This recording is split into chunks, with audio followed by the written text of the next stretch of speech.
welcome back. It's Elias here, and thank you for tuning in to this episode of EHS Today.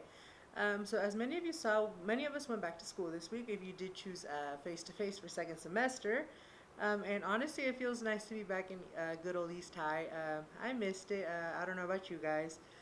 But yeah, so for this episode, we have a few things planned out for you. So let's get on with a few reminders. So now that we're back, the school does look a lot different. So as many of you have seen, there are a lot of signs around the hallways that direct to which direction you're supposed to be walking. So make sure you're following those arrows. As well, make sure you're wearing your mask at all times. No exceptions. Make sure you wash your hands whenever you can and disinfect them with hand sanitizer. As many of you saw, we've been having a lot of hand sanitation breaks when we go out of a class and to a class. As many of you saw, lunch is looking a lot different. We're only allowed to eat in the hangar outside, and we are not allowed to be in the hallways unless you're a junior and a senior. You're able to go outside of campus and go get something to eat. I'm craving some Starbucks right now, not even gonna lie. But yeah, so let's get started with today's story. So for today's story, we have Audryanna. So yeah, let's get on with that story. What's up, Aces? It's Audrey here with your EHS Today. I just wanted to say it's been an honor to be on this show, but sadly, this is going to be my last episode.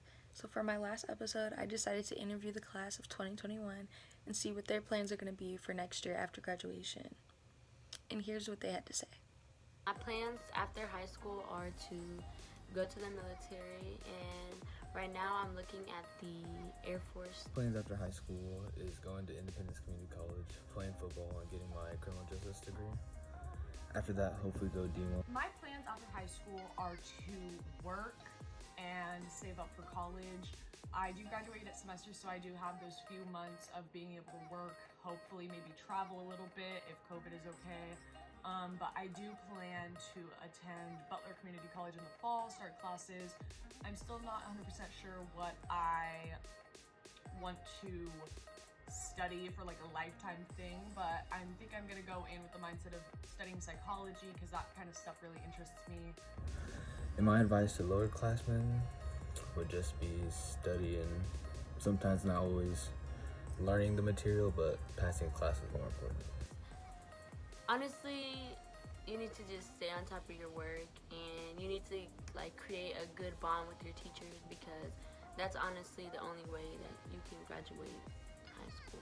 It's having a bond and taking care of your business and not having to procrastinate. So yeah. My advice for lower classmen is just don't take any of this time for granted, because it's gonna fly by very quick. Thank you, class of 2021. It's been real, y'all. We're almost done. Hang in there. But now, back to your anchors. All right, well, that was a pretty interesting story. So now let's get on with Santiago, who also has another story for us. This is Chef Brown Boy. Today I'm teaching you how to make tacos. This time not chicken tacos, we're going beef. You gotta find it though, you know. Gotta be on the lookout. Luckily, I found 1 pound of it right here. Our next food's gonna be cilantro. You gotta be careful where you find it though. It's hiding from you. Found mine's right here. Next thing we're gonna need is onions. You gotta be real careful where you find them. Could be hiding from you. All right, so once you got your fire going, make sure it's not too big. You just want to add a little bit of lighter fluid. Not too much though, cause then you can taste it in the food. Not too much. I think it needs a little more. Once you got the fire going, and you got the meat on the fire, you gotta wait till you can't get salmon from the cow. Hope not. So once you got your taco, you know, you cut the meat, you made the meat, you added the cilantro, you added the onions. Going for the taste. That came out delicious. Not a 10 out of 10. Chef Brown Boy approved. Well, that was a pretty good story. And yeah, Aces, that is all I have for you guys. I hope you guys enjoyed. Thank you for tuning in. Make sure to follow us on all of our social media platforms. And yeah, we'll see you guys on the next episode of EHS Today. Thank you. Bye.